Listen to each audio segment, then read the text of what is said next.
Section 13. Distortion in Dreams. Preliminary Statement.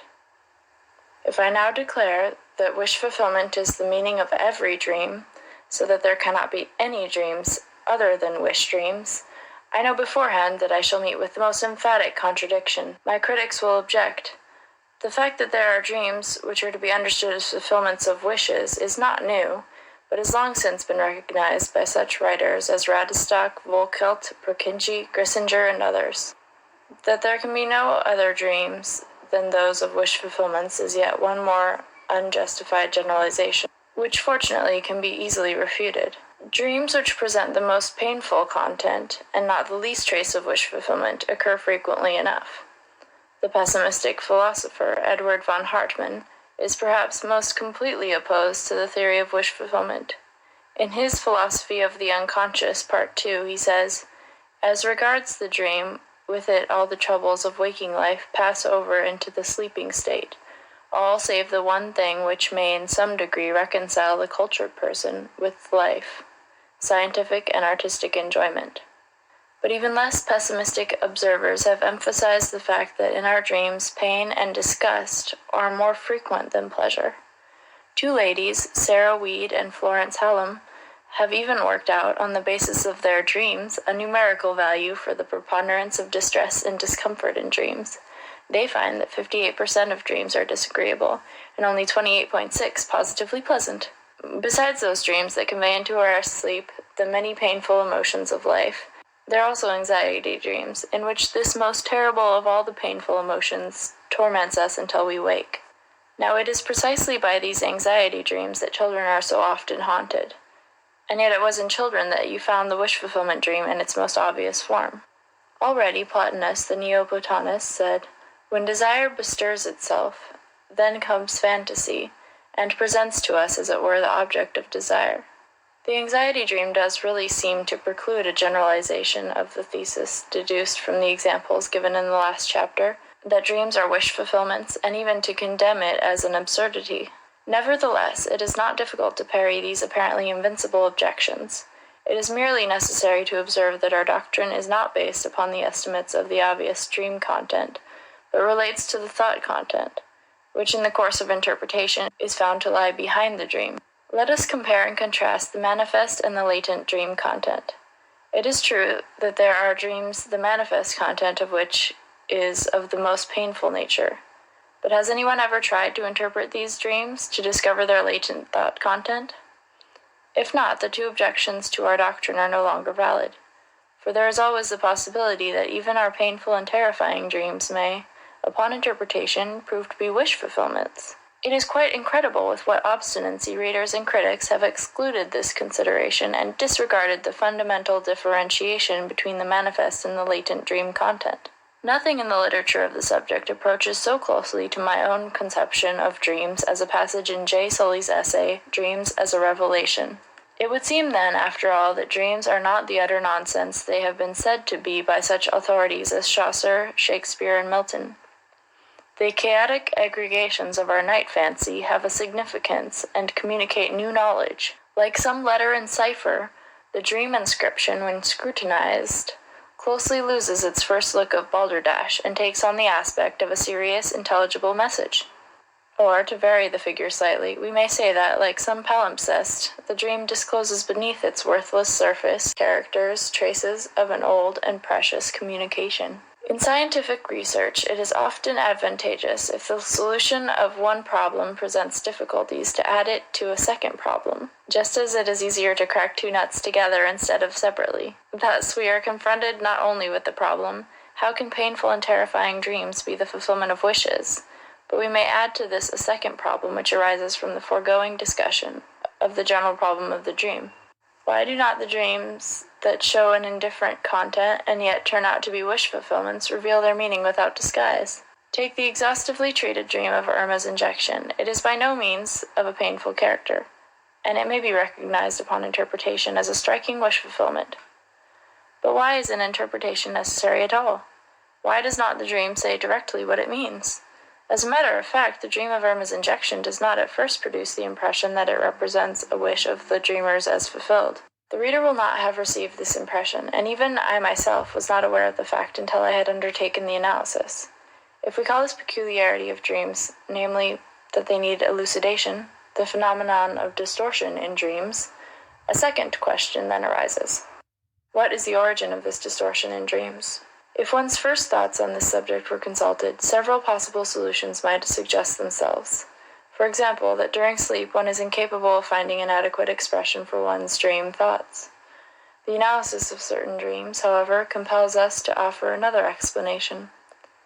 I shall demonstrate this by means of a second dream of my own, which again involves numerous indiscretions, but which compensates for this personal sacrifice by affording a thorough elucidation of the problem. Preliminary statement. In the spring of 1897, I learnt that 2 professors of our university had proposed me for the title of Professor Extraordinarius, assistant professor.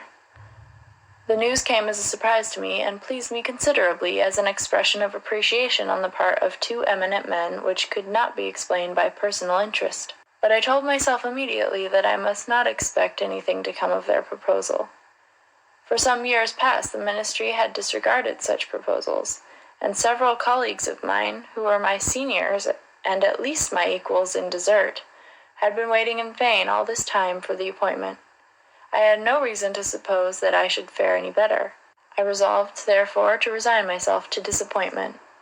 I am not, so far as I know, ambitious, and I was following my profession with gratifying success, even without the recommendation of a professorial title.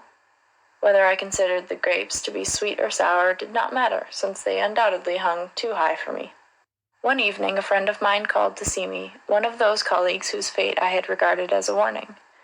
As he had long been a candidate for promotion to the professoriate, which in our society makes the doctor a demigod to his patients, and as he was less resigned than I, he was accustomed from time to time to remind the authorities of his claims in the hope of advancing his interests. It was after one of these visits that he called on me. He said that this time he had driven the exalted gentleman into a corner, and had asked him frankly whether considerations of religious denomination were not really responsible for the postponement of his appointment. The answer was, His Excellency had to admit that in the present state of public opinion he was not in a position, etc. Now at least I know where I stand, my friend concluded his narrative, which told me nothing new, but which was calculated to confirm me in resignation. For the same denominational considerations would apply to my own case. On the morning after my friend's visit, I had the following dream, which was notable also on account of its form. It consisted of 2 thoughts and 2 images, so that a thought and an image emerged alternately. But here I shall record only the first half of the dream, since the second half has no relation to the purpose for which I cite the dream. 1. My friend R is my uncle. I have a great affection for him. 2. I see before me his face, somewhat altered. It seems to be elongated. A yellow beard which surrounds it is seen with peculiar distinctness. Then follow the other 2 portions of the dream, again a thought and an image, which I omit. The interpretation of this dream was arrived at in the following manner. When I recollected the dream in the course of the morning, I laughed outright and said, "The dream is nonsense." But I could not get it out of my mind, and I was pursued by it all day until at last, in the evening, I reproached myself in these words.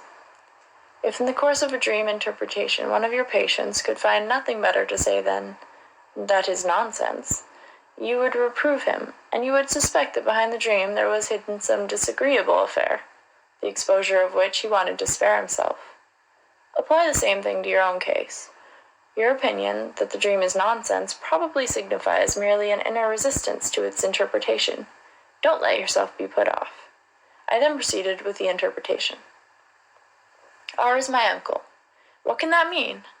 I had only one uncle, my Uncle Joseph. His story, to be sure, was a sad one.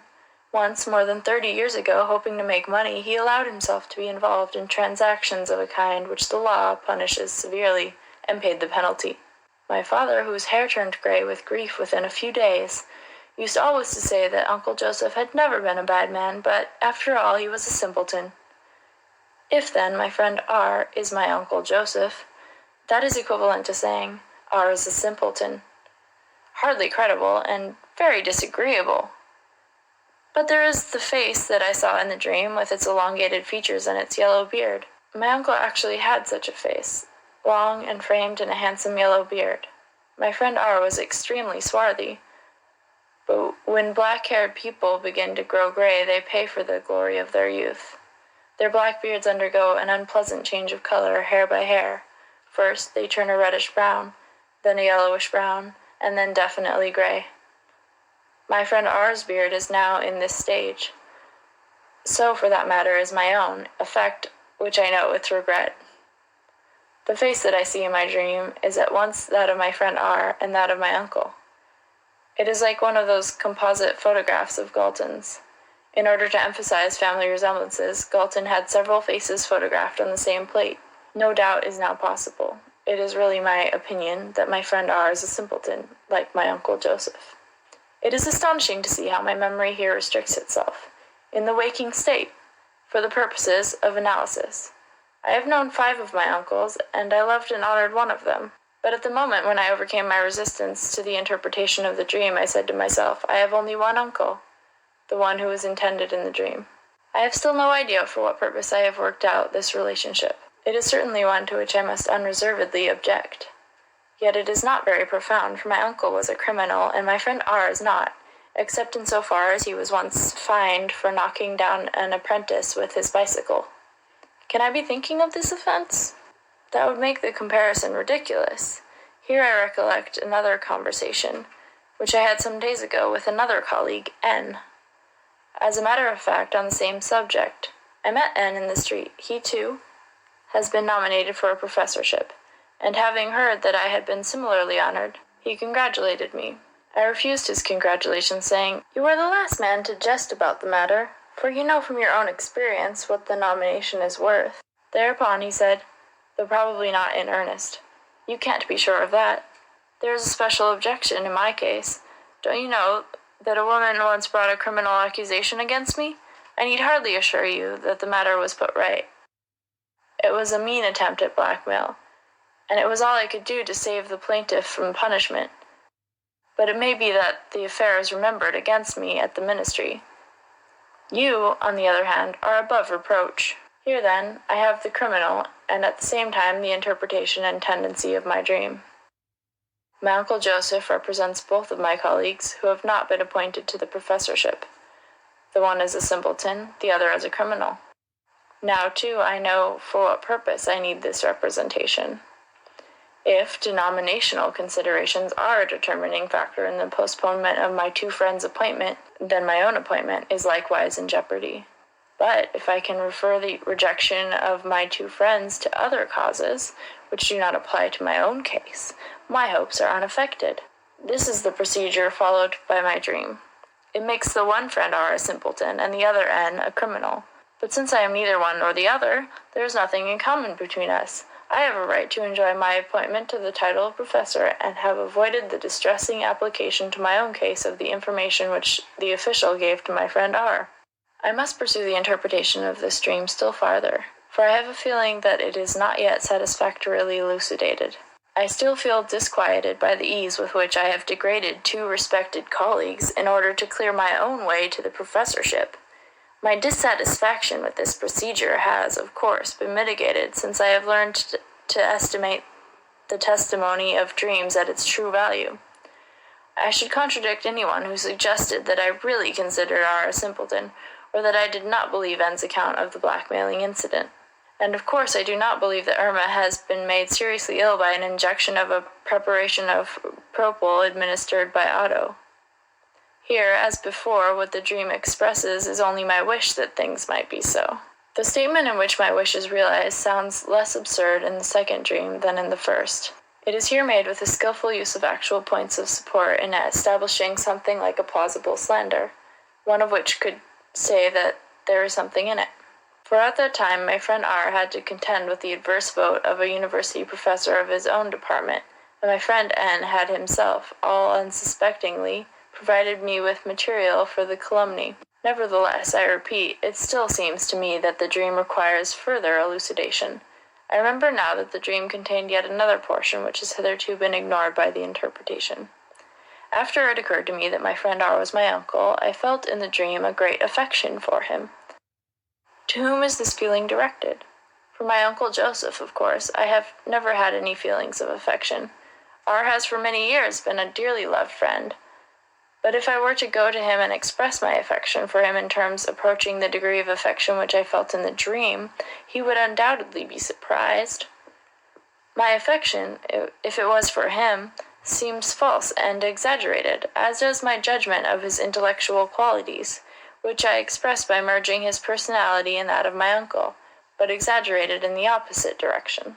Now, however, a new state of affairs dawns upon me. The affection in the dream does not belong to the latent content, to the thoughts behind the dream.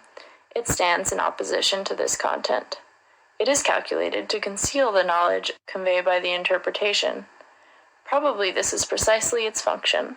I remember with what reluctance I undertook the interpretation, how long I tried to postpone it, and how I declared the dream to be sheer nonsense. I know from my psychoanalytic practice how such a condemnation is to be interpreted. It has no informative value, but merely expresses an effect. If my little daughter does not like an apple which is offered her, she asserts that the apple is bitter, without even tasting it. If my patient behaves thus, I know that we are dealing with an idea which they are trying to repress. The same thing applies to my dream. I do not want to interpret it because there is something in the interpretation to which I object. After the interpretation of the dream is completed, I discover what it was to which I objected. It was the assertion that R is a simpleton.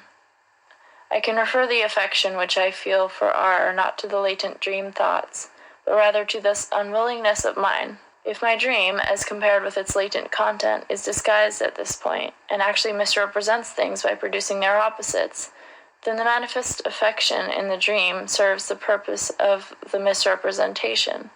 In other words, the distortion is here shown to be intentional. It is a means of disguise. My dream thoughts of R are derogatory, and so that I may not become aware of this very opposite of defamation, a tender affection for him enters into the dream. This discovery may prove to be generally valid. As the examples in Chapter 3 have demonstrated, there are, of course, dreams which are undisguised wish fulfillments. Wherever a wish fulfillment is unrecognizable and disguised, there must be present a tendency to defend oneself against this wish, and in consequence of this defense, the wish is unable to express itself save in a distorted form.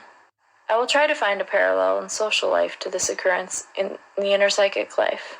Where in social life can a similar misrepresentation be found? Only where two persons are concerned, one of whom possesses a certain power, while the other has to act with a certain consideration on account of this power. The second person will then distort his psychic actions, or as we say, he will mask himself. The politeness which I practice every day is largely a disguise of this kind. If I interpret my dreams for the benefit of my readers, I am forced to make misrepresentations of this kind. The poet even complains of the necessity of such misrepresentation. Das Best, was du wissen kannst, darfst du den Buben doch nicht sagen. The best that thou canst know, thou mayst not tell to boys. The political writer who has unpleasant truths to tell those in power finds himself in a like position. If he tells everything without reserve, the government will suppress them, retrospectively in the case of verbal expression of opinion, preventively if they are to be published in the press. The writer stands in fear of the censorship. He therefore moderates and disguises the expression of his opinions. He finds himself compelled, in accordance with the sensibilities of the censor, either to refrain altogether from certain forms of attack, or to express himself in allusions instead of by direct assertions. He may, for instance, tell of a contretemps between two Chinese mandarins, while he really has in mind officials of his own country. The stricter the domination of the censorship, the more thorough becomes the disguise, and often enough, the more ingenious the means employed to put the reader on the track of the actual meaning. The detailed correspondence between the phenomena of censorship and the phenomena of dream distortion justifies us in presupposing similar conditions for both.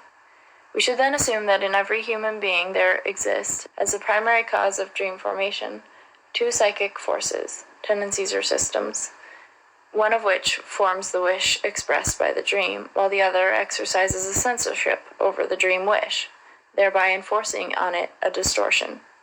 The question is, What is the nature of the authority of this second agency, by virtue of which it is able to exercise its censorship? If we remember that the latent dream thoughts are not conscious before analysis, but that the manifest dream content emerging from them is consciously remembered, it is not a far-fetched assumption that admittance to the consciousness is the prerogative of the second agency. Nothing can reach the consciousness from the first system which has not previously passed the second instance, and the second instance lets nothing pass without exercising its rights, enforcing such modifications as are pleasing to itself upon the candidates for admission to consciousness. Here we arrive at a very definite conception of the essence of consciousness. For us, the state of becoming conscious is a special psychic act, different from and independent of the process of becoming fixed or represented, and consciousness appears to us as a sensory organ which perceives a content proceeding from another source. It may be shown that psychopathology simply cannot dispense with these fundamental assumptions, but we shall reserve for another time a more exhaustive examination of the subject. If I bear in mind the notion of the two psychic instances and their relation to the consciousness, I find in the sphere of politics a perfectly appropriate analogy to the extraordinary affection which I feel for my friend R., who is so disparaged in the dream interpretation. I refer to the political life of a state in which the ruler, jealous of his rights, and an active public opinion are in mutual conflict. The people, protesting against the actions of an unpopular official, demand his dismissal. The autocrat, on the other hand, in order to show his contempt for the popular will, may then deliberately confer upon the official some exceptional distinction which otherwise would not have been conferred. Similarly, my second instance, controlling the access to my consciousness, distinguishes my friend R with a brush of extraordinary affection, because the wish tendencies of the first system, in view of a particular interest in which they are just then intent, would like to disparage him as a simpleton. We may now perhaps begin to suspect that dream interpretation is capable of yielding information concerning the structure of our psychic apparatus, which we have hitherto vainly expected from philosophy. We shall not, however, follow up this trail, but shall return to our original problem as soon as we have elucidated the problem of dream distortion. The question arose how dreams with a disagreeable content can be analyzed as wish fulfillments. We see now that this is possible where dream distortion has occurred, when the disagreeable content serves only to disguise the thing wished for. With regard to our assumptions respecting the two psychic instances, we can now also say that disagreeable dreams contain, as a matter of fact, something which is disagreeable to the second instance, but which at the same time fulfills a wish of the first instance. They are wish dreams insofar as every dream emanates from the first instance, while the second instance behaves towards the dream only in a defensive, not in a constructive manner. Were we to limit ourselves to a consideration of what the second instance contributes to the dream, we should never understand the dream, and all the problems which the writers on the subject have discovered in the dream would have to remain unsolved. That the dream actually has a secret meaning, which proves to be a wish fulfillment, must be proved afresh in every case by analysis. I will therefore select a few dreams which have painful contents, and endeavor to analyze them. Some of them are dreams of hysterical subjects, which therefore call for a long preliminary statement, and in some passages an examination of the psychic processes occurring in hysteria. This, though it will complicate the presentation, is unavoidable.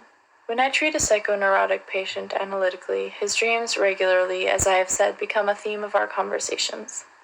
I must therefore give him all the psychological explanations with whose aid I myself have succeeded in understanding his symptoms. And here I encounter unsparing criticism, which is perhaps no less shrewd than that which I have to expect from my colleagues. With perfect uniformity, my patients contradict the doctrine that dreams are fulfillments of wishes. Here are several attempts of the sort of dream material which is adduced in refutation of my theory. You are always saying that a dream is a wish fulfilled, begins an intelligent lady patient. Now I shall tell you a dream in which the content is quite the opposite, in which a wish of mine is not fulfilled. How do you reconcile that with your theory? The dream was as follows. I want to give a supper, but I have nothing available except smoked salmon. I think I will go shopping, but I remember that it is Sunday afternoon, when all the shops are closed. I then try to ring up a few caterers, but the telephone is out of order. Accordingly, I have to renounce my desire to give a supper. I reply, of course, that only the analysis can decide the meaning of this dream, although I admit that at first sight it seems sensible and coherent and looks like the opposite of a wish fulfillment. But what occurrence gave rise to this dream? I ask. You know that the stimulus of a dream always lies among the experiences of the preceding day. End of section 13.